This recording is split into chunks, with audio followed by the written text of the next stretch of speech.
भक्तजनों नमस्कार। आज मैं आपको गुरु वशिष्ठ का उपदेश कथा सुनाऊंगी। एक दिन गुरु वशिष्ठ आश्रम में बैठे थे। राम, भरत, लक्ष्मण और शत्रुघ्न चारों भाई उनके चरणों में बैठकर ज्ञान सुन रहे थे। राम ने विनम्र भाव से प्रश्न किया, गुरुदेव, पाप क्या है और पुण्य क्या है? गुरुदेव वशिष्ठ ने शांति से उत्तर दिया, वत्स, किसी जीव का दुख दूर करना, उसे सुख पहुंचाना, उससे प्रेम करना यही पुण्य है, यही धर्म है। और किसी को पीड़ा देना, किसी का मन दुखाना यही अधर्म है, यही पाप है।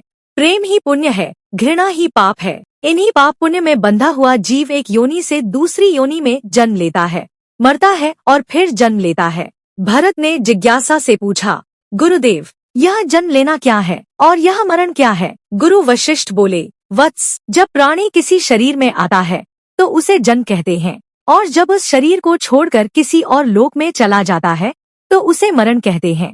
किंतु सत्य यह है कि केवल शरीर मरता है, आत्मा नहीं मरती।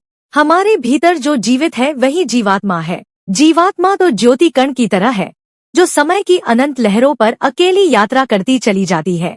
रास्ते में अनेक लोक और धरतियां आते हैं, वहाँ जीव जन्म लेता है, दूसरों से मिलता है, बिछड़ता है, मित्रता और शत्रुता के खेल खेलता है, फिर एक दिन उस लोक का शरीर भी छोड़ देता है और आगे बढ़ जाता है। बिछड़ने वालों का मोह कुछ दूरी तक पीछा करता है, परंतु जीवात्मा तो नए नए रूप धारण कर लेती है और नए लोकों में भटकती रहती है। लक्ष्मण ने पूछा, गुरुदेव, इस भटकाव का अंत कहाँ है? गुरु वशिष्ठ ने गंभीर स्वर में कहा, वत्स, इस यात्रा का अंत केवल मुक्ति में है, और मुक्ति तभी संभव है जब मनुष्य पाप और पुण्य दोनों से परे हो जाए, क्योंकि पाप और पुण्य दोनों ही बंधन है।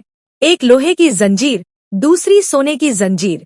बंधन चाहे कैसा भी हो, वह बंधन ही है। सच्ची मुक्ति तभी है जब जीव इन दोनों से मुक्त हो जाए। यह प्रसंग में दिखाया गया है, जहाँ गुरु वशिष्ठ अपने शिष्यों राम, भरत, लक्ष्मण और शत्रुघ्न को आत्मा, जन्म मरण और मुक्ति का गूढ़ ज्ञान समझाते हैं। भक्तजनों, लाइक और सब्सक्राइब जरूर कीजिए।